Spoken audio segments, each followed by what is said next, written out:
So why did some districts decide to make that sudden switch to e-learning? Well, Fox Carolina's Matt Kaufax asked about preparations in Greenwood County and joins us live from the District 50 offices.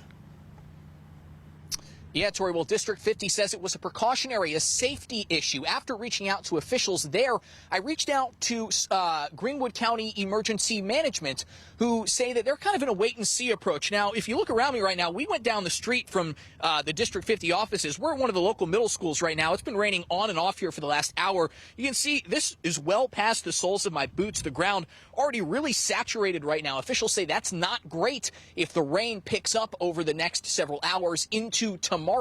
Families also say that the memories of recent storms in this area are still very fresh in their minds. Resident Greg Cullen says he and his family are taking things very seriously after some of the storms of the past year here and even more recently elsewhere. I actually had friends that were living down in Austin, Texas, who experienced just a crazy snowstorm just a couple months ago, and that made me feel so scared for what we are going to experience soon. We asked him what he's been doing to prepare. His response was that he's learned to expect the unexpected. I filled up my car's gas tank, making sure that was taken care of.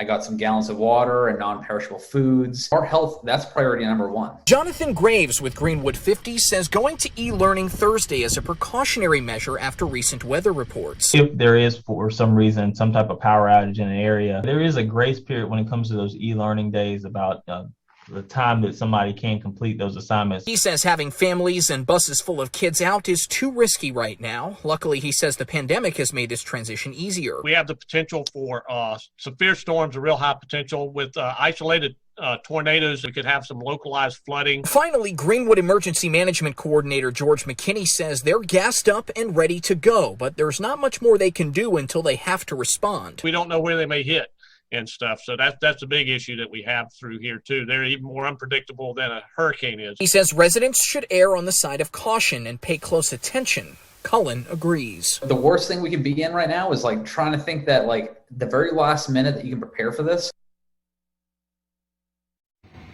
And one thing Cullen tells me he's also doing that local agents recommend is he's taking pictures of everything in his house. He says he knows what some of his colleagues, peers went through last time around, and he wants to make sure that if there is any damage that the insurance companies don't have any issues. We actually have an article related to that one of our reporters covered earlier today on our website. You can access it also in our free Fox Carolina News app. We will continue to keep you updated and look into the preparations being done here in Greenwood County.